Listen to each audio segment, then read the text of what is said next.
기도하겠습니다.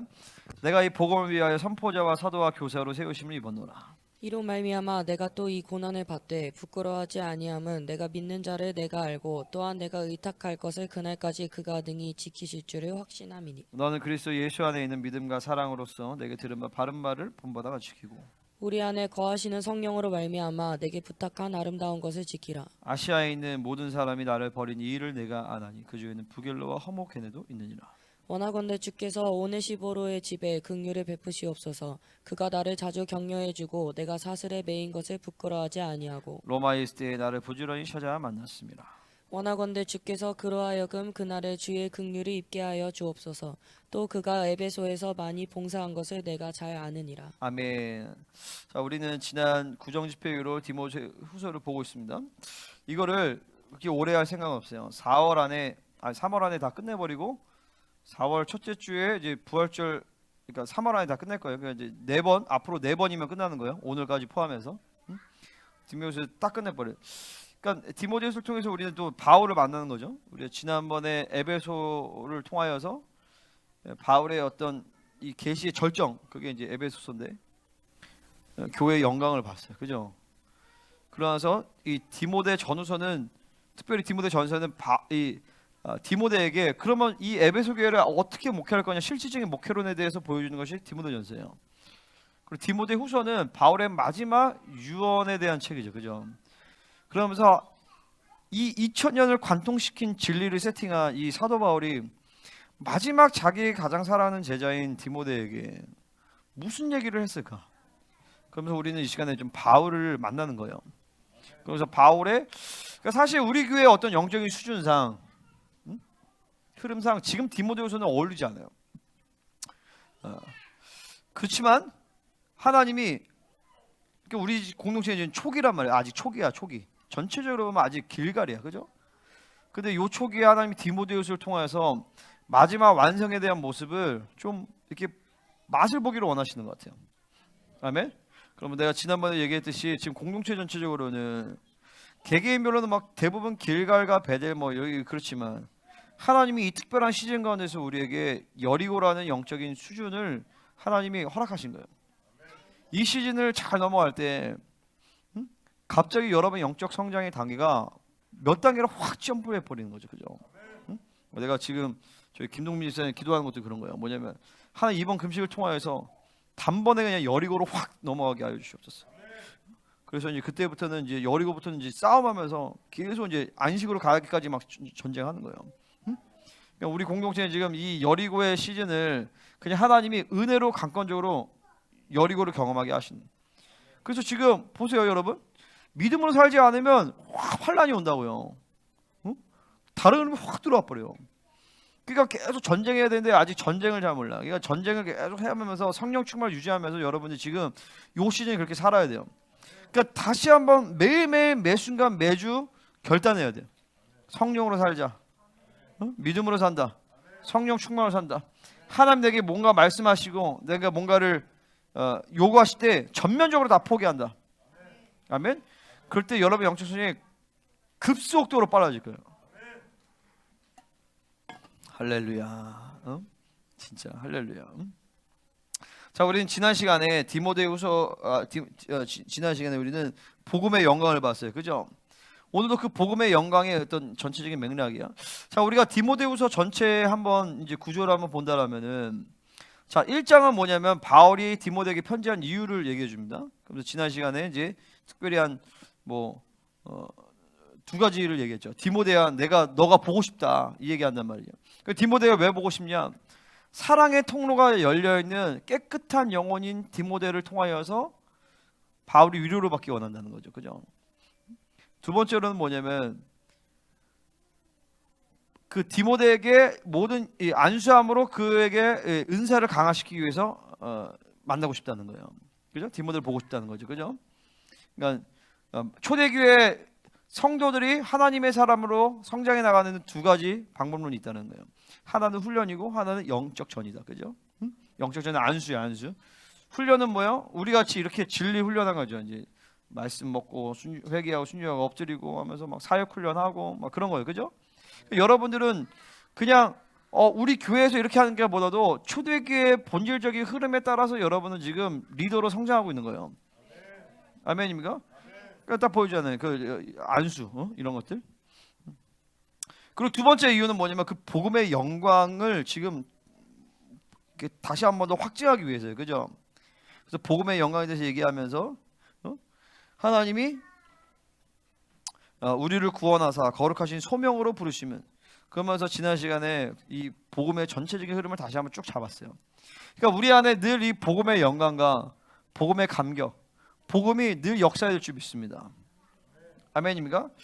자, 그러면서 이제 2장은 이렇게 리더를 세우라라는 것들을 얘기해 주면서 좋은 리더의 세 가지 모습, 좋은 병사, 경계하는 자, 수건 농부, 그리고 뒤에는 이제 리더들을 세우는 원칙에 대해서 얘기하고, 3장 전체는 예언적인 경고와 명령이에요. 그리고 4장은 이제 마지막 유언장을 보여주는 것이죠. 그러니까 우리는 지난 시간에 이어서 사도 바울이 디모데에게 편지한 이유를 보고 있는 거예요. 그죠? 그러니까 그러면서 이제 지난 시간에 이 세 가지 사랑의 통로에 대해서 얘기를 했고, 그 다음에 복음의 영광에 대해서 얘기를 했단 말이죠. 그죠? 아멘입니까? 자, 이 복음의 영광은 어디서부터 시작되냐? 창세기 1장 1절에서부터 시작되는 거예요. 태초에 하나님이 천지를 창조하시니라. 할렐루야. 그 태초에라는 말이 히브리어로 베레시트예요. 아멘입니까? 그러니까 복음에 대해서 얘기할 때 십자가에 시작하는 것이 아니에요. 창세기 1장에서 시작하는 거예요. 그 태초에라는 말은 시간과 공간을 창조하기 이전의 시간을 얘기하는 거예요. 그러니까 창세기 1장 1절과 2절과 3절은 다 다른 시대를 얘기한단 말이에요. 고대 히브리 문서에 나오는 얘기들이요. 그 베레시트라는 것이 베레시트인데, 그 처음에, 그러니까 베라는 것이 이제 어디 안에, 어디에 이런 뜻인데, 요게 히브리어적인 어떤 세계관에서는 베라고 할 때는 그 집을 얘기하는 거예요. 아버지의 집에서부터 시작됐다라는 얘기예요. 그리고 레시트라는 것이 첫 열매라는 뜻이 있어요. 그래서 첫 단을 둬서 그 열매라는 것이 레시트예요. 그러니까 첫 열매 안에서 시작됐다. 그럼 뭐예요? 첫 열매는 그리스도께서 부활의 열매, 첫 열매가 되시잖아요. 아멘, 할렐루야. 그러니까 이 베레시트라는 단에서 두 가지를 볼 수 있는 게 뭐냐면은, 하나는 그리스도 안에서 창세전에 우리를 택하셨다, 이걸 얘기할 수 있는 거예요. 에베소 1장에 나온 얘기예요. 창세전에 그리스도에서 우리를 택하사, 그게 베레시트에서 나온 베레시트란 말이에요. 그리고 또 뭐냐? 아버지의 집에서부터 시작된 이야기라는 거예요. 뭐냐면 삼위 하나님이, 아버지와 아들과 성령님이 완전한 교제와 하나됨과 영광 가운데 계시다가 그분들께서 생각하신 거예요. 계획하셨다고요. 사람을 창조해서 우리와 같은 형상을 만들어서 그리스도 안에서, 성자 예수 안에서, 그 아들 안에서 그들을 아들의 신부로 만들어주고, 아들을 안에서 그들을 택하여서 우리와 함께 삼위 하나님의 교제와 영광 가운데 들어오게 하자라고 삼위 하나님 결정하셨단 말이죠. 그러면서 그분들이 선포하신 것이 태초에 하나님이 천지를, 그 하나님이라는 것이 엘로힘이에요. 엘로힘은 그 자체가 복수형이야. 근데 단수 취급을, 삼위의 하나님을 얘기하는 것이, 세 분이시지만 완전한 하나이신 분이 하늘과 땅을 창조하셨단 말이에요. 아멘. 근데 그러고 나서 이제 그 창조하실 때에, 그때 사람은 창조하지 않았어요. 그때 모든 하늘들과 땅과 그리고 가장 높은 천사들과 거룩의 천사들, 임재의 천사들과 그 외 모든 천사들을 다 창조하셨단 말이죠. 그러나서 1장 2절에 땅이 혼돈하고 공허가 되는데, 1절과 2절 사이에 이 천상계의 반란이 있었던 거예요. 그거를 보여주는 성경이 에스겔서 28장에 나오는 두로 왕에 대한 심판이에요. 그래서 루시퍼가 너 하늘에 네가 하늘의 그룹이었는데 무역이 많더니 네 불의가 드러났다. 그 무역이란 건 뭐예요? 하늘과 땅에서 이 얘가 왔다 갔다 하면서 뭔가를 거래를 했는데, 여기서 이 루시퍼가 타락을 한 거죠. 그러면서 그의 불의가 일어나면서 하늘의 전쟁이 일어나게 되면서, 여러분 그런 거 보세요. 하늘이 전쟁이 일어나면 땅이 혼돈하고 공허하게 된 거예요. 그게 최초의 영적 전쟁이에요. 그러니까 최초의 전쟁 때도 땅이 혼돈하고 공허하게 됐단 말이에요. 그럼 마지막 때 이 아마겟돈과 그리고 이 마지막 때 그 전쟁은 당연히 땅이 혼돈하고 공허해진 건 당연한 거예요. 아멘입니까? 왜냐면 그 세력들이 또 싸우게 되는 거니까. 그러니까 우리는 이 영적 전쟁의 어떤 그 뿌리와 어떤 근원이 얼마나 깊은지를 사실 잘 몰라요. 그 뿌리가 어디서부터 시작되느냐? 창세기 1장 1절과 2절 사이에 숨겨져 있는 그 전쟁에서부터 사실은 영적 전쟁이 시작이 되는 거예요. 그러고 나서 3절에서부터 하나님은 이제 그때서야 본격적으로, 그러니까 하나님의 섭리와 의도 가운데서 하나님은 사람을 바로 창세기 1장 1절에서 창조하지 않았어요. 하나님이 먼저 이 반란 세력들과 이런 것들을 좀 정리를 하시고 그 다음에 1장 3절에서부터 이제 창조를 시작하시면서 이제 사람을 창조하신 거죠. 근데 그 사람 창조하신 이유와 목적은 뭐냐면 바로 자신과 삼위 하나님의 교제 가운데 함께하여서 영화롭게 되어서 그분처럼 되어서 그분과 영원토록 사랑하고 교제하고 그분과 함께 통치하여서 하나님의 영광을 누리게 하기 위하여서 사람을 창조했단 말이죠. 여기서부터 시작돼야 됩니다. 그런데 안타깝게도 인간이 범죄함으로 말미암아 인간이 사륵스가 되고, 그리고 그 사륵스가 돼서 모든 사람이 죄를 범하였으며 하나님의 영광에 이르지 못한다 그래서, 그죠? 그러니까 하나님께서 인간에 대해서 모든 대비체를 다 갖고 계셨는데, 그러면서 즉각 이제 아버지의 갈등, 얘를 죽여 살려, 그 갈등을 보시고 우리 주 성자 예수께서 아버지 나를 치시고 저들을 구원하시옵소서 라고 하시면서 아버지께서 얘기하신, 네가 인간으로 네가 저들을 구원하기 위해서 대속자가 되어서 인간의 몸을 입고 갈 때 너는 하늘의 영광과 보좌와 모든 권세를 너는 다 내려놔야 된다. 그래도 가겠냐? 주님께서 가겠습니다 하고, 그게 빠르요. 선택했다. 인간의 몸을 입고 선택했다라는 거예요. A를 선택해서 B를 버려야 돼. 하늘의 모든 영광과 보좌와 모든 존귀와 특권을 다 버리시고 그보다 완전한 인간의 모습으로서 사륵스를 입고 죄를 지으면 지을 수도 있는, 죄를 선택하면 죄를 지을 수도 있는, 그 죄를 지으면 그분이 어떻게 돼? 창조주의 모든 자격과 권세와 모든 종기를 그냥 영구적으로 박탈해 버린 거예요. 그럼 엄청난 리스크를 짊어지고 그분은 이 땅에 인간이 되어 오신 것이죠. 할렐루야. 그럼 그분은 어떻게 그렇게 인간으로 오시지만 완전하게 승리하셨느냐? 아버지의 믿음을 그분은 전적으로 받아들이. 그러기 위해서 그분이 하셨던 것은 날마다 심한 통곡과 눈물로 기도와 간구와 소원을 올리심으로 말미암아 자기를 비워서 순종함을 배우셔서 죽기까지 그분은 순종하셔서 온전케 되신 거죠. 그죠? 그러니까 우리가 가야 되는 신앙의 여정이 그런 거죠. 그죠? 아멘입니까? 그러니까 창세기 1장 1절에 그 아버지의 집으로 다시 돌아가서 그분과 함께 왕노로 그분처럼 되는 그 인간 영화에 대한 그림이 없으면 신앙생활에 대한 모든 게 다 무너져 버리는 거예요. 아멘입니까? 그러니까 이제 음녀가 타락시켜 놓은 게 그런 거죠. 뭐냐면 음녀는 그게 구원의 본질인데, 그래서 거기에까지 가는 것이 하나님의 창조의 목적, 구속의 목적, 모든 걸 다 거기에 있는데 음녀는 이거를 뚝 떨어뜨려 놨단 말이죠. 그러니까 뭐냐면 겨우 천국 가면 돼. 그 천국 가는 게 목적이야. 성화 영화 하나님처럼 된다 웃기는, 네가 어떻게 되냐? 네 노력을 어떻게 되냐? 그러니까 이게 음녀가 해놓은 짓거리예요. 할렐루야. 그러니까 여기를 모르면 하나님의 본질적인 계획과 뜻, 그분의 의도를 믿음으로 못 받아들이면 모든 게 다 망가진다고요. 그러면 막말로 예수님이 왜 인간이 왜 되셔야 돼? 우리를 구원하시기 위해서, 나를 천국 가기 위해서라면 너 천국 가라 하면 된단 말이죠. 그죠? 그냥 너 죄 없는 걸로 그냥 쳐줘 이렇게 해버리면 되는 거야. 근데 왜 그분이 인간이 되고 오시냐면 구원의 모델이 되시기 위해서. 아멘? 우리를 예수님처럼 만들게 하기 위해서란 말이죠. 우리를 천국 가는 게 목적이라면 그분이 인간이 되셔서 그런 엄청난 리스크를 짊어지고 이 땅에 오실 필요가 없었던 거예요. 아멘입니까? 그러니까 하나님은 우리를 하나님의 사랑으로 이끄신단 말이에요. 하나님의 믿음으로 이끄셔요. 그러니까 인격적인 존재이기 때문에, 자유주의를 줬기 때문에, 내가 자유주의를 갖고 인격적으로 그분의 사랑과 그분의 믿음을 받아들이지 않으면 우리는 구원의 여정에 갈 수가 없단 말이죠. 그죠? 그 구원의 여정에 가기 위해서 하나님은 모든 완전한 사랑의 설득을 다 해놓으신 거예요. 자, 사랑하게. 그러면 이 사람이 사랑받으려면 어떻게? 내가 사랑하는 걸 얘기해줘야 사랑을 받을 거 아니에요. 그죠? 내가 믿어야 돼. 그거 어떻게 믿어? 인격적인 관계인데 믿을 만한 내가 존재다라는 것을 믿게 해줘야 된단 말이에요. 그러니까 예수님이 오셔서 완전한 사랑을 다 보여주신 거예요. 아버지의 완전한 사랑을. 그죠? 그 아버지의 완전한 사랑을, 우리를 향한 아버지의 완전한 사랑을 보여주셨는데, 또한 동시에 예수님 자신을 향한 완전한 사랑도 보여주시는 거예요. 그러니까 예수님이 완전한 흑암 가운데 완전한 죄인과 똑같이 여겨지심을 받고 완전히 죽어지는 그 순간 가운데서 예수님의 아버지를 믿지 못하면 어떻게 죽어져?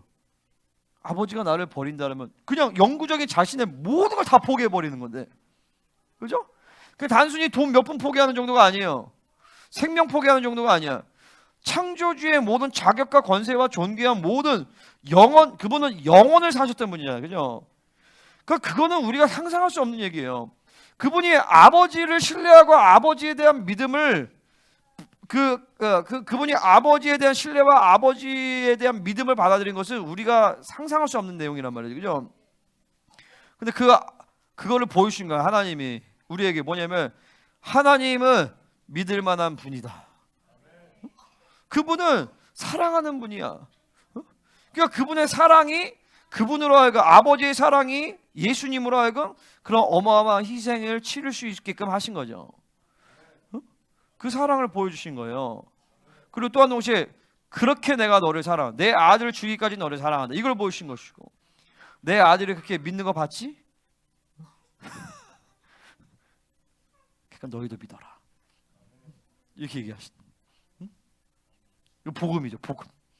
이거 뒤에서 얘기할 내용을 벌써 해버렸네. 복음이에요, 복음. 그러니까 예수님의 이 복음을 얘기할 게 더 많아요, 사실은요. 예수님이 그렇게 어마한 희생을 대가를 치르시고 우리에게 자신의 그 모든 것을 다 보여주신, 그죠? 그 가장 중요한 아버지의 사랑과 아버지의 믿음을 주시면서 내 안에 성령과 말씀과 보혈을 주셨어요. 그래서 계속 우주 만물을 붙들고 있는 하나님의 말씀이 내 안에 오셔서 그 말씀의 권세와 능력으로 살게 하시고, 그죠? 할렐루야. 말씀은, 그러니까 그 말씀이 로고스인데 이 말씀은 곧 하나님이시니라. 태초에 이 말씀이 하나님과 함께 하시고 이 말씀으로 세상을 창조하셨다고 해서, 그죠? 그 말씀을 내 안에 두신 거예요.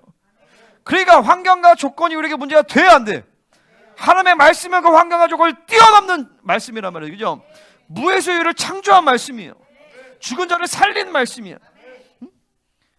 그 하나님의 말씀을 해주신 거예요. 또 하나 내 안에 성령이 주셔서 그 성령은 혼돈과 공허한 이 세상을 품으셨던 그 성령님이 다시 이 세상 가운데 질서를 만들어 놓으신 그 동일한 하나님의 영이 내 안에 와 계시는 거예요. 이 천사들도 레벨이 있단 말이에요. 레벨이 있는데, 여러분, 그냥 별 볼 일 없는 천사도 히스기야가 싸울 때 보면 기도했더니 천사 하나가 18만 5천을 다 진멸해 버린단 말이에요. 천사 하나가 18만 5천 명을 다 죽여버려요.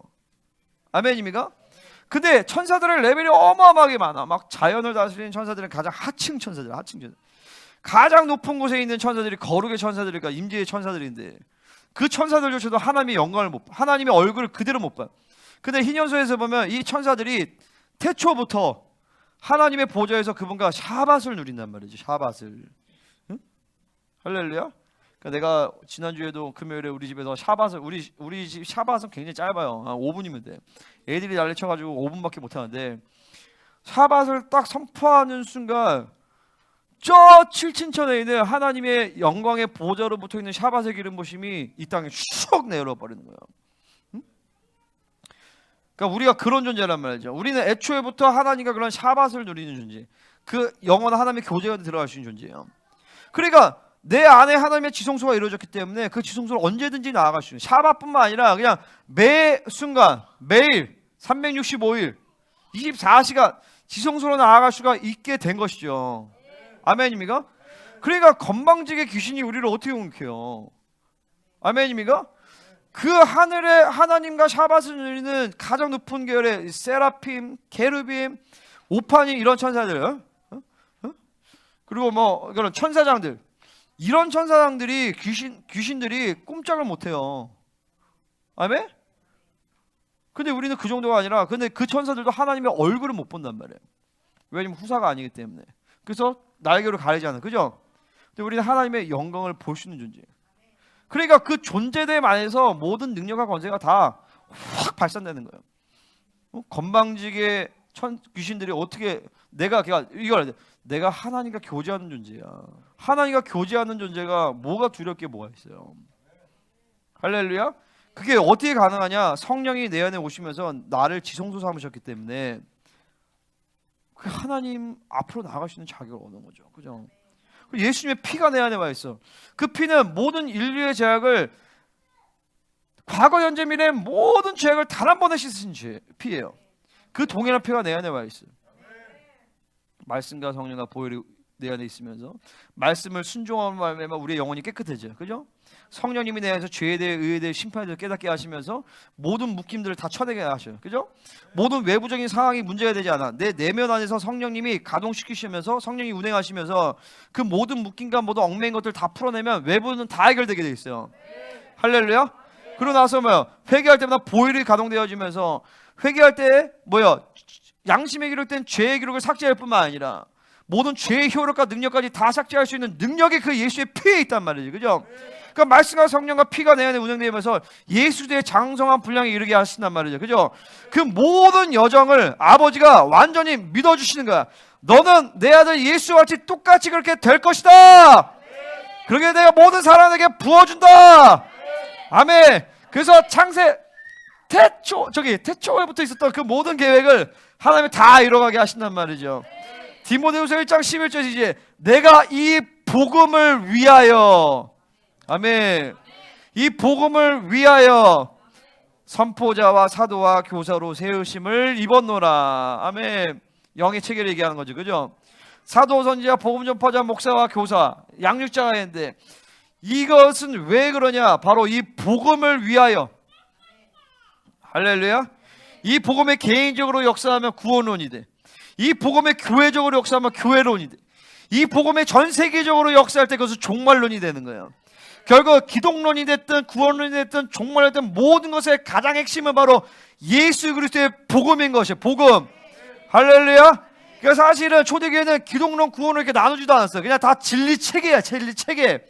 복음으로부터 마가복음에 AD 37년에 마가복음에 쓰여지면서 그때 이후로 즉각 몇십 년의 모든 진리가 싹 다 채워졌단 말이죠. 그죠? 이 복음이 이것을 가능하게 한 것이 복음이. 아멘. 자, 우리가 잘 알다시피 에베소 1장에서 보면 모든 통치와 능력과 주권과 모든 이름에 뛰어난 이름을 주사.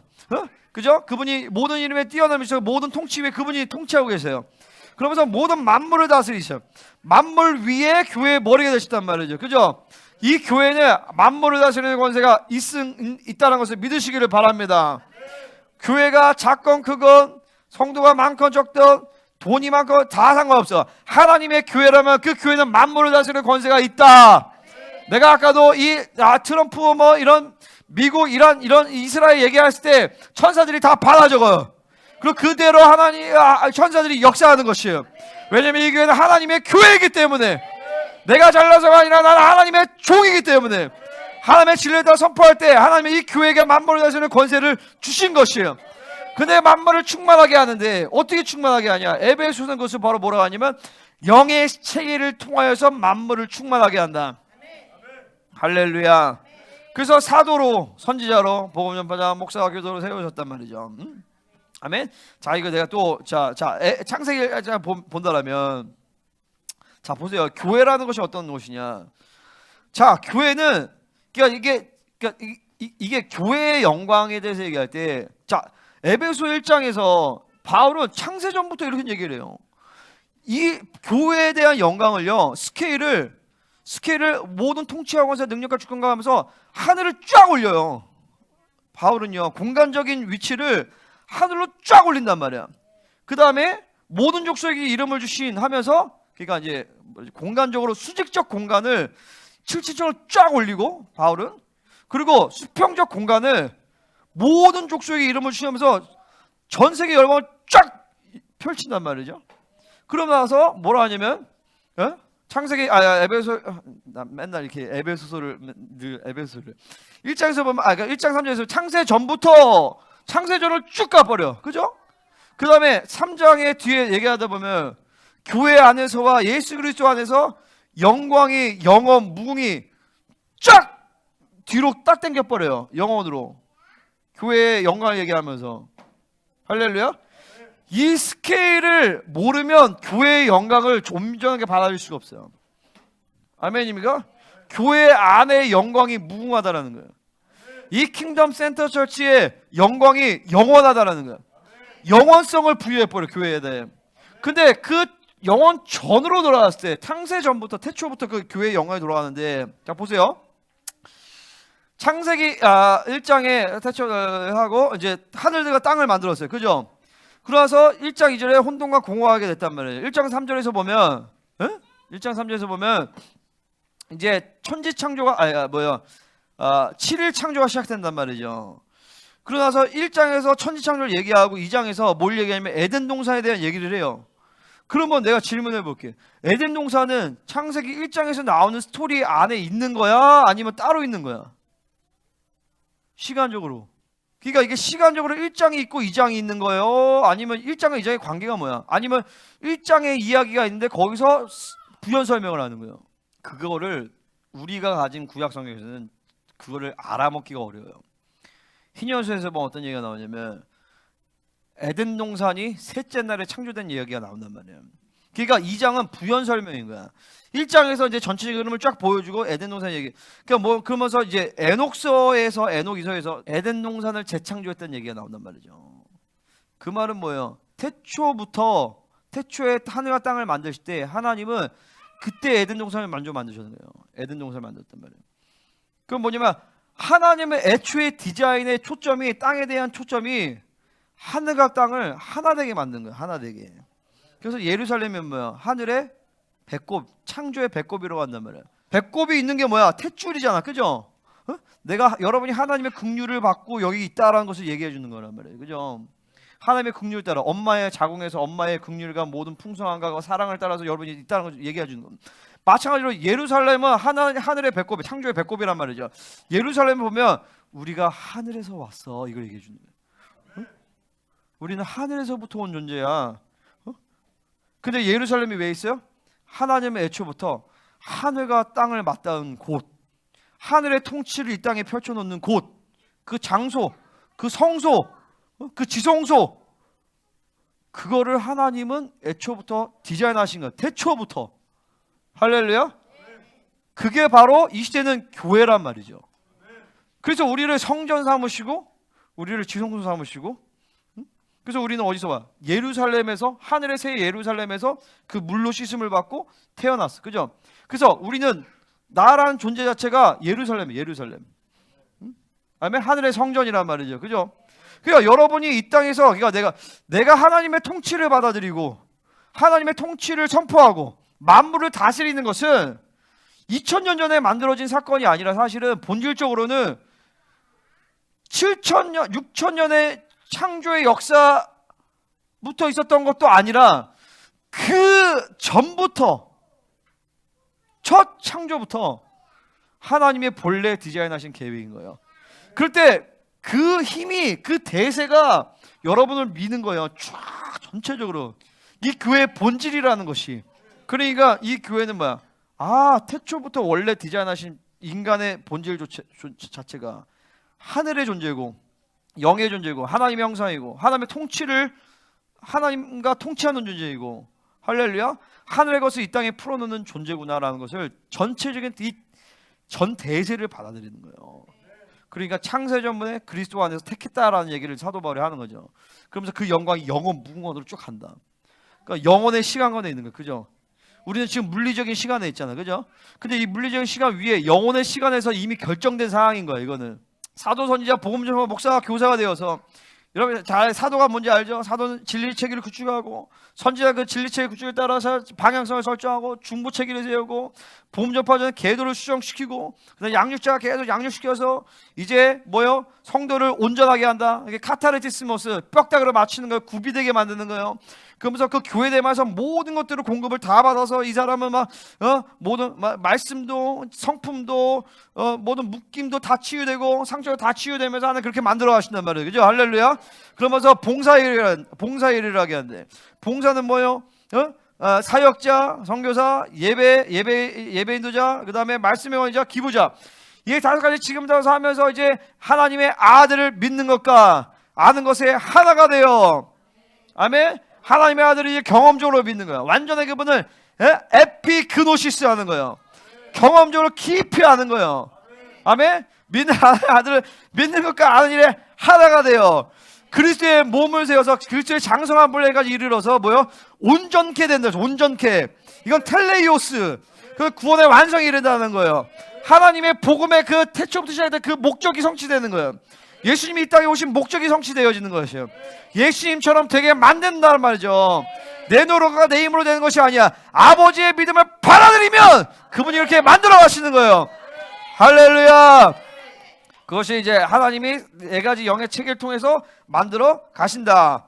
아멘. 두 번째, 이 복음으로 말미암아. 자, 12절 같이 읽겠습니다. 시작. 자, 이로 말미암아 내가 고난을 받는. 그러니까 고난을 받죠. 고난을 받아요. 왜 고난을 받냐? 자, 여러분, 고난에 대해서 여러 가지 이유를 얘기할 수 있어요. 자, 첫 번째 어떤 고난이냐면 죄로 인한 고난이 있어요. 여러분, 우리가 받는 대부분은 사실 죄로 인한 고난들이에요. 왜냐면 내 안에 어떤 처리되는 묶임과 상처와 해결되지 않은 죄로 인해서 고난이라는 것이 와요. 근데 이제 그런 것들을 이제 풀어내고 처리하면서, 근데 그것 자체도 사실 의로 인한 거죠. 그죠? 왜냐면은 그 죄를 해결한 과정 가운데서 여러분이 이제 고난을 겪는단 말이죠. 근데 더 나아가서 이제 성숙해지면 의를 위해서 핍박을 받게 된단 말이죠. 그죠? 그러니까 여러분 대부분 이게 산재되어 있어요. 의로 위해 핍박도 받기도 하고, 고난도 받기도 하고, 죄로 인한 고난도 받기도 하고. 근데 어쨌든 고난이라는 것은 성령 안에서 좋은 거예요. 그죠? 아멘입니까? 의로 인해 핍박받고 고난받을 수 있어요. 그래서 이제 사도 바울은 이제 그런 걸 얘기하는 거죠. 또 어떤 고난이냐면 히브리서에서 보면 죽음의 고난 얘기를 해요. 그게 뭐냐면 이 땅에 살아가는 가장 고난은 사도 바울은 이렇게 얘기한단 말이죠. 내가 파선하고 얻어 터지고 막 동족의 위험도 하고 이방의 위험도 하고, 하지만 그 가운데서 내게 있어서 가장 큰 고난은 교회를 위하여 염려해야 되라는 거죠. 그죠? 아멘? 그 이제 또 그거를 어디지? 골로새서인가? 그래서 뭐라 하냐면 그리스도의 남은 고난을 내게 채운다라는 거예요. 그분의 남은 고난을 내게 채운다. 그분이 갔던 그 길을 나도 가면서 이제 하나님의 나라가 온전하게 완전하게 임하지 않았지만 그 분량을 자기가 그 분량을 채운다라는 거죠. 그죠? 히브리서에서도 어떤 고난을 얘기하냐면 죽음의 고난을 얘기하는데, 이것은 옛사람으로, 그러니까 뭐라죠? 육체를 죽여가는 과정 자체가 고난이에요. 아멘? 그래서 여러분들이 이런 고난들을 다 경험하게 돼 있어요. 나도 마찬가지고 때로 의로 인한 핍박도 받고, 때로는 내 죄악과 묶기로 인한 고난도 받고, 그리고 또 뭐요? 이 복음을 위하여서, 교회를 위하여 염려하는 것들, 하나님의 나라로 인해서 내 안에 애통하면, 이런 것들도 그런 고난이 있어요. 그죠? 그런 고난, 사도 바울이 얘기하는 그 세 번째 고난이요. 그리고 또 어떤 고난이냐? 이 육체를 갖고 살아가면서 성령으로 살기 위해서 육체를 죽여가는 과정 자체가 고난이에요. 그게 히브리서에 말하는 고난인 거죠. 그죠? 그러니까 날마다 자아를 죽이는 것 자체가 가장 고난이에요. 근데 사실은 전면적으로 보면 이 모든 걸 다 통틀어서 이거를 다 정리할 수 있는 것은 네 번째 고난인 거죠. 그죠? 왜냐면 결국에 그 모든 것은 내가 완전하게 성령으로 살지 않았기 때문에 있는 그런 힘든과 고난이란 말이죠. 그러니까 예수님도 그 고난이 힘들었어요. 그러니까 예수님은 죄를 한 번도 짓지 않았는데, 그죠? 한 번도 짓지 않았지만 인류의 모든 죄악에 대한 짐을, 무게를 다 짊어지고 왔기 때문에 하루하루가 그 엄청난 거룩의 프레셔 가운데 살아가셨던 거예요. 아멘. 이 거룩의 프레셔가 이제 특별히 이제 목회자들은 이 거룩의 프레셔가 뭔지를 아는 것이 굉장히 중요한데, 목회자뿐만이 아니라 성도들도 마찬가지예요. 여러분들도 여러분 한 번의 이 죄악과 세상에 대해 열어주는 그 흐름들이 많은 나로 인한 많은 영향이 여러분 가정 혹은 교회적으로 그 원수에 대한 문을 열어준다는 것을 알아야 돼. 이게 바로 거룩의 프레셔란 말이죠. 그러니까 함부로 내 영혼을 함부로 방치하며 살 수 없는 것이에요. 사도 바울은 이런 고난도 있었겠죠. 그죠? 왜냐하면 사도 바울은 그 당시에 초대교회의 영웅이었기 때문에 사도 바울이 진리의 흐름에 타락이 오면 원수에게 문을 열어, 혹은 세상의 경향성의 문을 열어주면, 율법주의의 문을 열어주면 초대교회의 진리가 전부 다 타락하는 문제이기 때문에 사도 바울은 이런 엄청난 거룩의 프레셔 가운데서 살았다는 거죠. 아멘입니까? 근데 여기서 부끄러워하지 않는다는 건 뭐냐면, 그 당시에 십자가에서 죽은 것은 엄청난 수치였기 때문에 실제적으로 예수님이 십자가에 죽으실 때 빨개 벗고 돌아가신 거예요. 우리가 지금 그 눈에 그 보이기 그러니까 뭐 동상이나 이런 데서는 예수님이 뭐 천조가 하지만 사실은 다 벗고 있다면 얼마나 수치스러운. 근데 그 수치스럽기 때문에 그리스도인들도 그러니까 베드로도 십자가에서 죽었고 12제자들 가운데서 많은 사람들도 십자가에서 초대교회 성도들도 막 십자가에 죽고 그리고 막 수치를 당했단 말이죠. 그죠? 근데 그것을 부끄러워하지 않는다. 그 부끄러워하지 않는 건 단순히 부끄러워하지 않는 것이 아니라 그것이 얼마나 영광스러운가 이걸 얘기하는 거죠. 고난을 영광으로 여겼다는 거예요. 아멘. 여러분 우리도 고난을 영광으로 여겨야 돼 이제는. 응? 아직 한반도에서는 대한민국에서 그렇게 예수 믿는 그렇게 전면적으로 막 수치와 그런 건 아니겠지만 이제 환난의 때가 다가올수록 그죠? 근데 우리가 환난의 때가 아니어도 지금도 우리가 정말 전면적으로 우리의 삶의 스타일과 이런 것들을 하면 세상은 조롱할 거예요. 응? 근데 그것을 수치로 여기지 말라는 것이죠. 응? 영광으로 받아들이는 것이. 응? 분명히 알 것은 앞으로 다가오는 데는 환난이지 평안이 아니다. 아멘. 앞으로 다가오는 우리 아이들이 살아갈 세상은 환난이지 평안이 아니에요. 근데 그 환난 가운데 오로지 성령으로 살 때 엄청난 역사를 하나님 만들어 가시는 거예요. 응? 그러니까 지금 뭔가를 세상에서 잘 되고 그런 게 초점이 아니에요. 얼마나 거룩하냐. 거룩하게 사는 데 목적이 있어야 돼. 초점이 있어야 돼요. 응? 근데 그 부끄러워하지 아니하는 이유 중에 이유가 뭐냐면 내가 믿는 자를 내가 안다라는 거예요. 응? 그러니까 내가 하나님을 알고 이렇게 하지 않고 내가 믿는 자를 내가 안다. 내가 이제까지 사도 바울이 이제까지 하나님과의 관계성, 이제까지 살아오면서 가져왔던 하나님과의 관계성을 얘기하는 거죠, 그죠? 그분은 그 하나님은 바울에게서 바울이 전적으로 신뢰하는 자를 얘기하는 거예요. 응? 내가 의탁한 것을 그날까지 그가 능히 지키실 줄을 확신함이라. 내가 의탁한 것 이것은 헬라어로 파라사케인데 디파짓 보증금 이런 뜻이에요. trust 신뢰하다. 그리고 누군가의 신실한 보호에 맡기다 이런 뜻이에요. 그러니까 사도 바울은 여기서 내가 의탁한 것 이건 뭐예요? 자신의 전 인생을 맡긴 거죠, 그죠? 자신의 모든 사역을 맡겼어요. 그러니까 하나님의 약속을 붙들고 그분 앞에 모든 인생의 책임을 다 던져버린 거예요. 그렇게 계속 살아왔던 것이죠. 그러니까 사도 바울은 계속 하나님의 약속을 믿고 살아온 것이에요. 전적으로 자신의 힘, 자기 지혜, 자기 능력 의지 않고 전적으로 하나님 앞에 하나님이 책임지니까 이 모든 하나님의 약속의 말씀을 그는 믿었고 그 말씀에 근거해서 하나님을 신뢰함으로 살았다는 거예요. 그러니까 뭐든지 다 믿음의 문제예요. 내가 우리 교회도 마찬가지예요. 하나님 교회가 우리가 영광스럽게 될 것이. 왜? 하나님의 약속의 말씀이 그래요. 내가 할 것을 그것을 믿으면 되는 거야. 믿고 그 믿음을 말씀을 그 기름 부으심을 흘려보내면 되는 거야. 우리 엘리야들이 이제 엄청나게 하나님이 놀랍게 세우실 거야. 왜 그러냐면 하나님이 약속하셨어. 하나님이 약속하셨어. 그 약속의 말씀 나는 믿는 거야. 그리고 날마다 그 기름 부으심 흘려보내면 돼. 우리 자녀들 여러분 한 사람 한 사람에 대해서 하나님이 여러분 인생 전적으로 책임지심. 왜냐면 그분이 책임지셔서 약속을 하셨어요. 우리가 할 것은 내가 할 것을 그것을 믿고 그 기름 부으심 흘려보내면 되는 거예요. 아멘입니까? 여러분 여러분이 여러분의 어떠한 관계없이 하나님은 이 성도들을 이 교회에 있는 우리 지체들을 다 담의 사건을 통하여서 하나님이 영광을 보게 하시고 성령 충만을 유지하여서 거룩하고 흠이 없게 영화롭고 거룩하고 흠이 없게 하나님이 만드실 것이에요. 아멘? 왜 그러냐면 그게 그분의 약속이에요. 나는 그것을 믿어. 아멘? 그리고 그분이 그렇게 하시는 거예요. 응? 아멘입니까? 그러니까 사도 바울의 스토리가 구원에 대한 유일한 하나님의 약속, 교회에 대한 하나님의 유일한 약속, 교회의 본질. 우리가 할 것은 그 본질을 믿음으로 받아들이고 믿는 것뿐이에요. 나머지 그분이 다 만들어 가시는 거예요.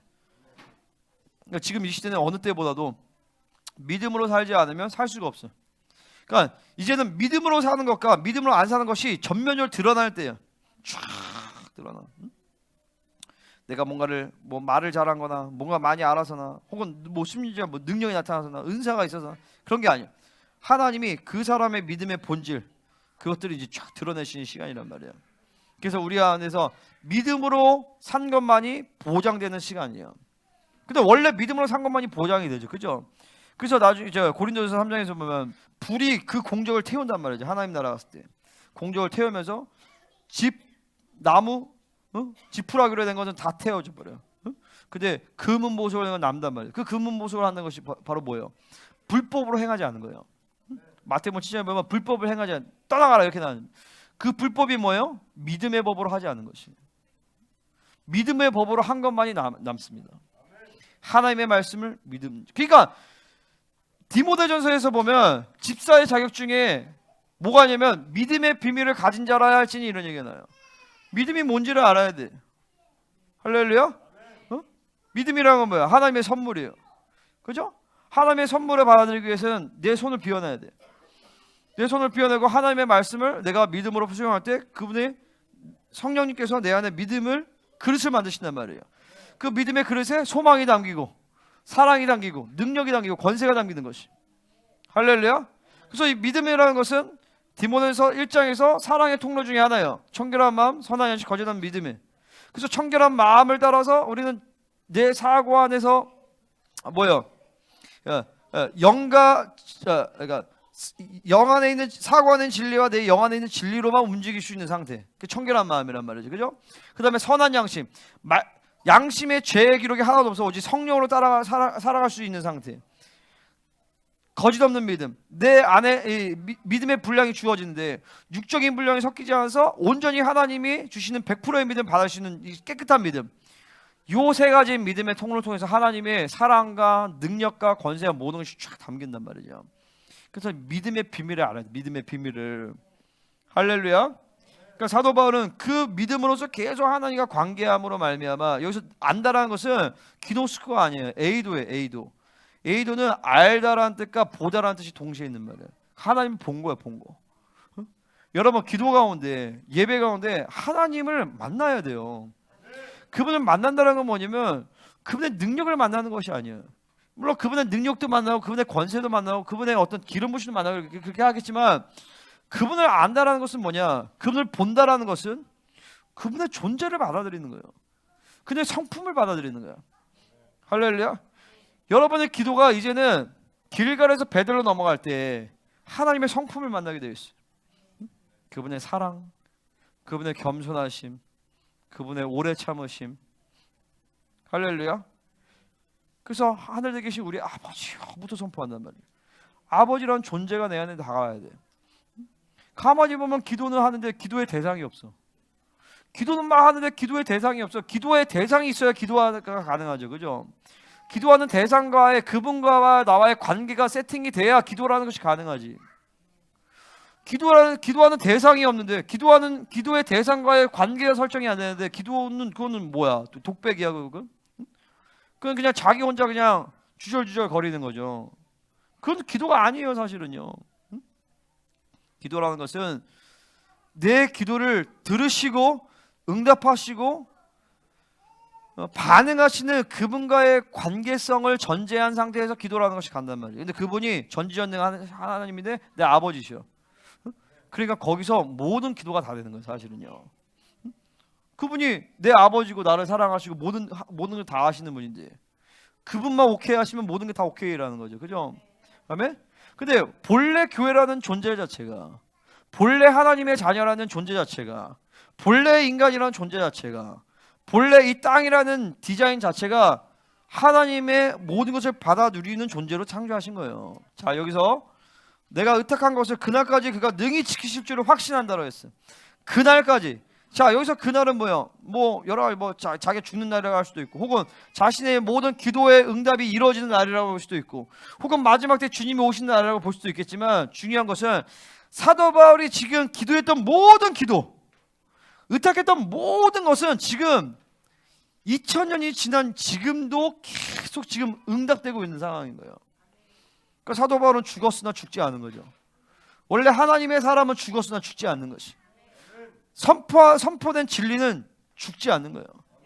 할렐루야. 그러니까 우리는 근본적으로 그러니까 영원한 존재란 말이죠. 내가 지금 선포하는 진리도 영원한 존재, 모든 믿음도 영원한 것들, 하늘로부터 모든 기도 응답도 영원한 것들, 그분의 사랑도 영원한 것들. 사도 바울은 내가 의탁한 것은 그날까지 그분이 계속 지키고 있다는 것을 지금 믿는 거예요. 여기서 확신했다는 것은 피토, 이게 설득이 돼요. 그러니까 하나님이 자기를 설득시켜 주신 거예요. 또 자기도 하나님께 믿음을 받았어요. 그래서 하나님은 우리의 믿음에 반응해 주신다. 우리의 믿음에 동의해 주신다. 그래서 뭐요? 바디메오가 나사렛 예수여 막 이렇게 다윗의 자손 예수여 할 때 네가 무엇하여 주기를 원하느냐? 주여 내가 보기를 원합니다 라고 할 때 네 믿음대로 될지어다라고 선포한단 말이에요. 그 바디메오의 믿음에 예수님이 동의를 해주시는 거예요. 아멘입니까? 여러분, 하나님은 우리와 인격적인 관계를 맺으십니다. 그러니까 믿음은 믿습니다 이런 게 믿음이 아니에요. 믿음은 결과에 대한 믿음이 아니에요. 믿음은 존재에 대한 믿음이 믿음이에요. 아멘? 자, 뭐가 잘 될 겁니다. 이제 잘 풀릴 겁니다. 돈이 옵니다. 돈이 온다. 이건 신념이야. 돈이 오든 말든 관계없이 풍성한 하나님의 존재를 믿는 거야. 공급자이신 하나님과의 관계를 받아들인단 말이죠. 그러니까 이건 신념이면 신념은 자기 힘이 들어가. 믿습니다. 막 목소리를 크게 해야 되고 막. 근데 믿음은 목소리를 크게 할 때도 있지만 믿음은 그냥 근본적으로 내 영이 쭉 딱 고요함 가운데 있단 말이죠. 근데 보세요. 그래서 로마서 4장에서 보면 아브라함이 사라가 이삭을 낳을 줄 믿습니다 이렇게 한 게 아니란 말이죠. 그죠? 사라의 태가 죽은 것 같으면 알고도 믿음이 약하지 아니하고 의심하지 않고 그거를 확신했다라고 했어요. 그죠? 자, 이게 아브라함의 믿음의 과정인데 처음부터 아브라함은 그런 믿음이 없었단 말이에요. 근데 뭐가 중요하냐면 이 핍토라는 단어가 중요한 거예요. 확신했다. 설득을 한 거예요. 하나님의 믿음이 아브라함을 계속 설득한 거야. 어디까지 가냐면 자, 사라도 설득해야 되는데 아브라함이 2번 마누라를 팔아먹죠. 창세기에서 보면. 근데 그 이삭에 대한 약속의 말씀을 받고 또 팔아먹어. 사라를 누이라고 속인단 말이죠. 도대체 90먹은 할머니가 이쁘면 얼마나 이쁘길래. 응? 근데 그러고 나서 이 태가 다쳤어요. 응? 그러니까 이제 아비멜렉이 하니까 이제 생각해보면 하나님 입장에서는 열받을 수 있잖아. 야 이놈 새끼야, 네가 믿음의 조상이라고 해놓고서 내가 지금 또 했는데 또 그러냐라고 하나님 입장에서 그럴 수 있는데 우리 하나님은 참 좋으신 하나님이에요. 우리 아버지는 믿음이 좋아. 우리 아버지는 사랑이 많아요. 왜냐면 그분이 사랑의 소스야. 그죠? 믿음이라는 거의 창시자란 말이죠. 그분은. 그러니까 그분만큼 믿음이 좋은 분은 없어요. 그죠? 그럼 믿음이 없으면 그분을 찾아가야 되겠죠. 그죠? 할렐루야. 근데 우리 하나님 믿음이 좋아. 아브라함이 그렇게 또 믿음이 연약해서 그러니까 어떻게 보면 또 거짓말하고 죄진 거죠. 근데 하나님이 아비멜렉의 그 집안의 태를 닫아버리죠. 그죠? 태를 닫고 이렇게 얘기하죠. 아브라함이 기도하면 태가 다시 열릴 거다 이렇게 얘기한단 말이에요. 아브라함이 기도했더니 아비멜렉의 집안의 여자들이 태가 다 열린 거야. 보세요. 사라는 그걸 보면서 믿음을 갖게 돼. 그들이 실수하고 실패한 그 자리인데 하나님 그것을 역전해서 오히려 그 연약한 그 자리를 아브라함과 사라에게 믿음을 주는 자리로 바꿔버리신단 말이에요. 이게 피토야. 그분이 아브라함과 사라를 설득하신 거야. 야, 내가 할 거야. 내가 한다. 걱정하지 말아라. 계속 설득해. 언제까지? 확신할 때까지. 그래서 이게 피토예요. 피토. 확신됐다. 그러니까 확신했다는 건 뭐냐면 나 완전히 설득됐어요, 주님. 나 완전히 하나님과 동일한 마음이에요. 그걸 얘기하는. 그럴 때 하나님은 우리의 믿음에 동의를 해주시는. 그래, 네 믿음대로 되라 이렇게 얘기하시는. 그러니까 믿음도 없는데 네 믿음대로 되라 이렇게 얘기하지 않는단 말이죠. 하나님은. 그러면 네 믿음대로 되면 망하니까 그때 얘기하지 않으시죠. 근데 완전한 설득을 하시고, 그러니까 그 과정 가운데서 바울은 계속 믿음을 선택해 온 거죠.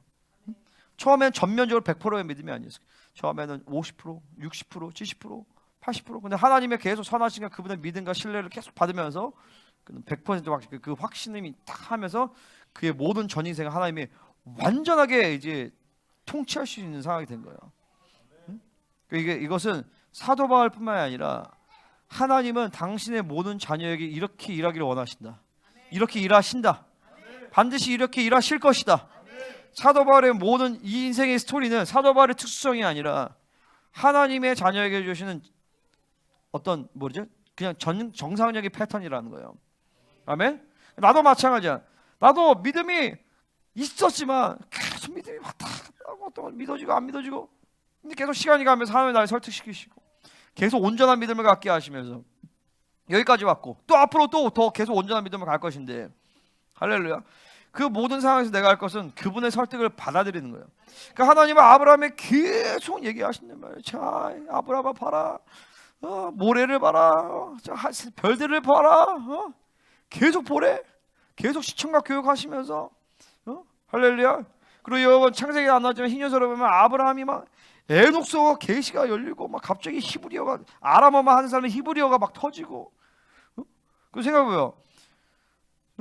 그럼 애 못 낳는 사람이 애 낳는 것도 기적이지만 갑자기 히브리어 못해서 히브리어 열리는 것도 기적 아니에요? 계속 인생 가운데 하나님은 그에게 계속 믿음을 주신단 말이죠. 318명을 끌고 5명의 왕을 다 초토화시켜 버리게 만들고, 계속 하나님은 그런 모든 인생의 여정을 통하여서 이삭까지 바침으로 말미암아 죽은 자를 살리시는 믿음까지 하나님이 가게 하신 거예요. 아멘. 그분이 내가 의탁해서 그날까지 네가 능히 지키실 줄 확신함이라. 그러니까 오늘도 우리의 싸움은 뭐예요? 이 믿음의 싸움이거든요. 오늘 하나님을 전적으로 신뢰하며 믿으면 우리의 인생에 아무것도 문제가 없어요. 아멘. 문제가 있는 것은 뭐예요? 내가 믿지 못하기 때문에 문제라는 것이죠. 자, 디모데후서 1장 13절 같이 읽겠습니다. 시작. 자, 그러니까 여기서 그리스도 예수 안에 있는 특별히 믿음과 사랑을 얘기한단 말이죠. 자, 모든 것은 그리스도 예수 안에서 와요. 그죠? 아멘. 자, 그리스도를 앞세는 것은 그분이 왕이시라는 거예요. 왕이신 그분이 이제 예수가 되신 거죠. 그러니까 애초부터 그분은 이제 왕이시고 성자이신데 인간의 몸을 예수로 오셨어요. 그리고 그분이 인간으로서 치르신 모든 대가로 말미암아 이제 우리 안에 말씀과 성령과 보혈이 내 안에 오셔서 우리는 그리스도 안에 있는 것이 가능해지는 거예요. 그러니까 그리스도 안에서 그리스도를 통해서 모든 것이 우리에게 공급이 되어지는데, 그 중에서 가장 중요한 것은 바로 믿음과 사랑이라는 거예요. 그러니까 내가 계속 얘기하는 거죠. 그분이 우리의 아버지의 믿음이 아버지의 믿음으로 말미암아 우리는 그 아버지의 뜻이 이루어지게 하는 것이, 그 아버지의 사랑을 계속 부어주심으로 말미암아 넉넉히 승리하게 한단 말이죠. 아멘. 근데 특별히 여기서 뭐냐면 내게 들은 바 바른 말을 본받아 지켜라. 이건 뭐냐면 사도 바울을 통해서 선포했던 이 모든 진리 체계를 얘기하는 거예요. 자, 계속 우리가 구전 집회 때부터 얘기했던 건 그런 거죠. 뭐냐면 이 당시에는 성경이 세팅이 된 게 아니다. 신약 성경에 정경이라는 것이 없었다. 이 당시에 많은 구약의 텍스트 있어요. 뭐 히년서, 에녹서 뭐 이런 것들 쫙 있었고, 그리고 외경도 엄청 많아요. 그러니까 에스더 이야기도 우리가 아는 거 말고 외경에 에스더 이야기에 또 첨가된 내용이 있어. 다니엘서도 그렇고. 그럼 모든 것 가운데서 이제 사도들은, 특별히 바울은 그 모든 것에서 하나님의 진리냐를 세팅을 쫙 한 거죠. 그죠? 그래서 그 진리를 믿음으로 받아서 그 진리 체계를 지키라는 거예요. 아멘. 이것이 복음으로 말미암아 가능한 거예요. 그러니까 이 초대교회는 엄청난 진리의 다양성 가운데서 진리의 통일성을 가지고 하나님의 모든 이 진리의 그러니까 이게 보세요. 그런 것들 누렸다란 말이에요. 그러니까 뭐 12주 중에 유언 책 하나만 보더라도 그게 엄청난 내용들이 많아요. 히년서에 이런 얘기가 나와요. 22세대가 나와. 22세대. 22문자, 22종류를 창조했다. 이 22는 뭐냐면은 히브리어의 알파벳 수를 얘기해요. 알레벳, 기멜, 달레 해서 타브까지가 이제 22개예요. 하나님은 6일 창조 가운데서 이 22를 창조했다는 얘기가 나와요. 그 얘기가 뭐냐면은 히브리어 22개의 문자로 표현될 수 있는 모든 만물을 창조했다는 얘기예요. 그리고 22세대를 얘기하거든요. 그 22세대가 뭐냐면 아담부터 야곱까지가 22세대예요. 자, 22세대는 그러니까 22라는 숫자는 뭐냐면은 그분이 주시는 초기 세팅 값이에요. 그러니까 하나님이 인류 구원을 위해서 이스라엘을 세팅하기 위해서 주신 숫자가 20인 거예요. 아담부터 야곱까지. 그 야곱까지가 세팅이 끝난 거고, 야곱부터 12아들이 나오잖아요. 이 12아들이 뭐냐면 가지란 말이에요. 그래서 이 고대 히브리 문서에서는 에녹서나 히년서에서나 아브라함을 의의 나무라고 표현해요. 아브라함이 나무란 말이야. 묘목이야. 아브라함이 묘목을 심어준 거야. 아브라함, 이삭, 야곱까지 해서 나무가 세팅이 된 거예요. 그러나서 12지파가 만들었는데 이 지파라는 단어가 가지라는 뜻이에요. 12가지가 쫙 펼쳐진 거죠. 그리고 거기에 이제 모든 이방인들이 다 붙여서 열방을 구원하기 위한 이 구원의 생명의 나무를 만드는 것이 그게 계획이에요. 요거를 얘기한 것이 로마서 11장이에요. 돌감람나무에 참감람나무에 돌감람나무가 접붙임을 받았다. 우리가 그 나무의 일부가 된 거죠. 그죠? 그러니까 12족장들이 그게 가진 거예요. 근데 우리는 그 가지 가운데서 요셉 하나만 온전케 됐다라고 믿는 거야. 응? 성경에 요셉 하나만 온전케 돼서 영화에 이른 거에 대한 얘기가 나온단 말이죠. 창세기에 나온 나머지 11명은 관심이 없어요. 근데 12족장의 유언들에서는 나머지 11명의 형아들이 베냐민까지 전부 다 영화로움을 드러난 걸 얘기해 줘요.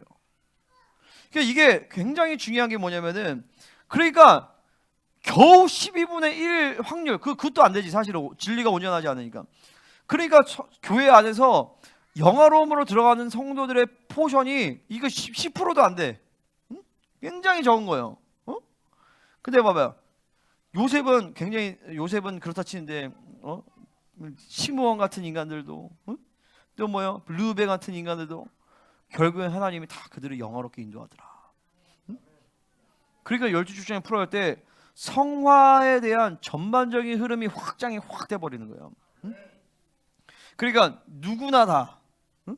하나님의 교회에 있다라면, 하나님이 그 영혼을 부르셨다라면, 믿음으로 산다라면 누구나 다 하나님은 그 영혼을 걸어가고 흠이 없도록 만드신다.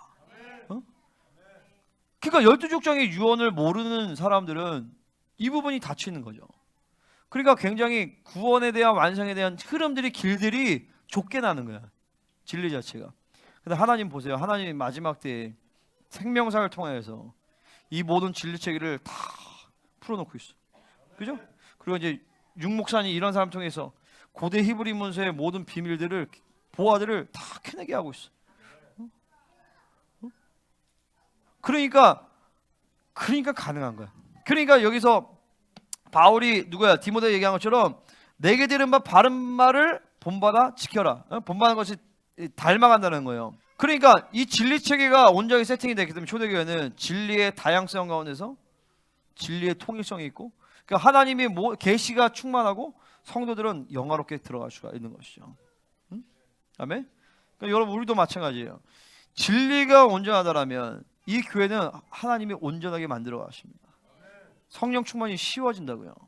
성령 충만이 당연하게 되는 거야. 성령 충만이 특별한 것이 아니라 성령 충만이 성도들의 유일한 삶의 방식이다라는 것을 여러분이 그냥 머리로만 하는 게 아니라 믿어진다고요. 믿어지면 그대로 하나님이 만들어 가신단 말이에요. 할렐루야. 구원의 사건, 담의 사건, 이건 특별한 사람이야. 아니야, 그것이 당연한 거야 라고 믿어지면 당연하게 만들어 가시는 거예요. 이제 곧 여러분 머지않아 볼 것이요. 우리 다음 세대들이 이제 성령 충만이 인격화 된 것을 보게 될 것이요. 아멘입니까? 애들이 아직은 좀 저렇지만 시간이 갈수록 이 진리대로 하나님이 이들에게 성령 충만이 유지가 되는 것이 당연하고, 하나님을 사는 것이 당연하고. 봐봐, 일주일만 밖에 안 있어도 애들이, 요셉이가 막 저렇게 막 영적인 것을 보고 이러는데, 할렐루야. 하나님이 마지막 때 그런 교회를 세우신다. 자, 14절 가시겠습니다. 시작. 자, 성령으로 말미암아 내게 부탁한 아름다운 것. 자, 부탁했다는 것이 앞에서 의탁한 건 동일한 말이에요. 근데 여기서는, 앞에서는 뭐라 했어요? 내가 하나님께 의탁했어요. 근데 여기서는 하나님이 디모데에게 의탁을 하신 거예요. 근데 아름다운 것이래. 이게 보세요. 이게 뭘까? 아름다운 것이. 그분이 부탁한 아름다운 것이 뭘까요? 그분이 부탁한 아름다운 것은 지성소를 얘기하는 거예요. 아멘? 그분이 우리 안에 거하시는 성령이라는 것 자체가, 이거는 지성소를, 그러니까 그분이 내 안에 쇼케나신다, 장막을 삼으셨다라는 거를 얘기한단 말이지. 그죠? 근데 그분이 내 안에 오는 지성소는 뭐냐면은 내 안에 온 성령이죠. 그죠? 성령, 그리고 진리예요. 보혈. 이걸 지키라는 거야. 물론 앞에서 맥락을 보면 이것은 진리를 지키는 거라고 볼 수 있어. 그죠? 근데 다 동일한 얘기예요. 그죠? 지성소의 영광 안에 진리의 영광이 있는 거예요. 하나님의 영의 영광이 있는 것이고 교회의 영광이 있는 것이. 그러니까 이 아름다운 것, 그러니까 하나님이 부탁한 가장 아름다운 존귀와 영광은 나를 성전 삼으셨다는 거죠, 그죠? 그러니까 진리의 목숨 거는 거예요. 왜냐면은 지성소 안에 진리가 타락하면 지성소가 타락하는 거예요. 얘들아 조용히 해. 어? 그러니까 내 안에 진리를 사수하니까 뭐요? 교회를 사수할 수밖에 없는 것이죠. 그럼 여러분 무엇을 사수하십니까? 무엇을 지키십니까? 그래서 뭐라고 하냐면 무릇 지킬 만한 것보다 내 마음을 지켜라. 그 마음은 뭐예요? 진리가 임한 마음인 거예요. 하나님의 말씀이 임한 마음이란 말이죠. 그 말씀을 지켜야 돼. 그럴 때 내 안에 성전됨의 기능이 온전하게 이루어져요. 그러니까 그것이 어떻게 가능하냐? 성령으로 말미암아 가능하단 말이죠. 그러니까 여기서 성령이라 할 때 그냥 성령만 아니라 삼위 하나님의 역동성을 다 얘기하는 거예요. 자, 성령으로 말미암아 성령이 내 안에 계셔. 근데 성령님으로 말미암아 예수님도 내 안에 계시고 아버지도 나와 함께 하시고 삼위 하나님의 역동성에서 그 삼위 하나님이 나와 교제하신단 말이에요. 그죠? 할렐루야. 이 교제의 스케일이 계속 내 삶 가운데서 반경을 넓혀가야 돼요.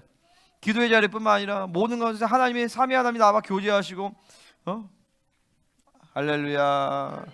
아멘. 그러니까 하나님을 전적으로 의지하는 자에게 하나님은 그 의지하는 만큼 정리하는 거예요. 하나님은 의지하는 만큼 하나님은 책임져 주신다. 응? 그리고 그 하나님이 책임져 주실 때 또 뭐요? 우리 안에 그 진리가 성령으로 말미암아 그 진리를 지키게 되어지고 하나님이 부탁한 이 아름다운 가장 존귀한 성전됨의 영광 그리고 교회의 영광 이런 것을 지키게 하신다. 응? 아멘. 자 이제 끝이에요. 나머지는 자 15절부터 이제 18절까지는 그냥 이제 사도 바울이 이런 인간들이 있었다 조심해라 이런 얘기하는 거예요. 자 15절 같이 읽겠습니다. 시작. 자 아시아에 있는 모든 사람이 바울을 버린 유명한 일이 있었나 봐요. 그러니까 이걸 얘기하는 것은 그때 힘들었다라기보다도 이런 부류의 사람들을 조심하라라는 거죠. 그 중에 부겔로와 허모게네도 있는데 이게 참 이름을 잘 지어야 돼요. 부겔로라는 이름의 뜻이 도망치다라는 뜻이에요. 아마 도망쳤을 거예요. 사도 바울을 버리고 도망쳤을 거예요. 허모게네, 이 허모게네의 이름의 뜻은 뭐냐면 머큐리로부터 태어났다. 그러니까 머큐리가 이제 그 우상이죠. 이제 아마 내가 알기로 제우스의 다른 이름일 거예요. 머큐리가. 내가 지난번에 라함 설교했듯이 이름대로 선포하고 그 이름대로 그 인생이 만들어질 수 있도록 그리고 또 그 그 이름의 계시를 통해서 지체들은 또 살아있는 계시를 받는 거죠. 그죠? 응? 물론 야베스와 같이 자신의 운명을 초월하는 사람도 있어요. 믿음으로. 응? 근데 어쨌든 이렇게 도망치면 안 된다. 아멘. 그리고 하나님의 자녀로 살아야지 세상의 자녀로 살면 안 된다. 얘기하는 거죠. 자 16절 시작. 네, 그 와중에 오네시보로는 아주 바울을 잘 섬기고 그렇게 했다라는 거죠. 긍휼을 베풀어 주시옵소서. 그가 긍휼을 베풀어 주었기 때문에. 자 17절 로마이스 때에 나를 부지런히 찾아와 만났으면 로마이스도 자꾸 찾아와서 이렇게 해주고 1차 투옥을 얘기하는 거죠. 지금도 마찬가지죠. 18절 가시겠습니다. 시작. 아멘 할렐루야. 오늘 말씀 마치겠습니다. 자 오늘 그 복음을 받은 결과로 첫 번째 하나님이 영의 책을 주시고 그 영의 책을 따라 교회를 섬겼다. 두 번째 고난을 부끄러워하지 아니하고 오히려 영광으로 여겼다는 것이죠. 그 영광을 여겼던 것은 바로 믿는 자를 알기 때문에 그 믿는 자를 안다는 것도 뭐요? 그게 복음이죠. 복음. 그 복음 하나님의 믿음 아버지의 믿음 아버지의 사랑을 받았다는 거예요. 그러니까 나도 하나님 앞에 전적으로 내 인생을 맡기고 그분만을 의지하고 살아간다는 거죠. 그죠? 그리고 세 번째 진리를 사수해라. 내게 들은 바 그 바른 말 진리체계를 너는 사수해라. 네 번째 그리고 내게 부탁한 아름다운 것을 성전됨의 영광 진리 온전한 교회를 사수하라라는 것이죠. 할렐루야. 이 모든 것이 가능한 것은 바로 복음으로 가능하다. 그리고 성령으로 가능하다. 이게 우리의 말씀과 성령으로 살아가는 거예요. 아멘. 자 말씀 마치겠습니다.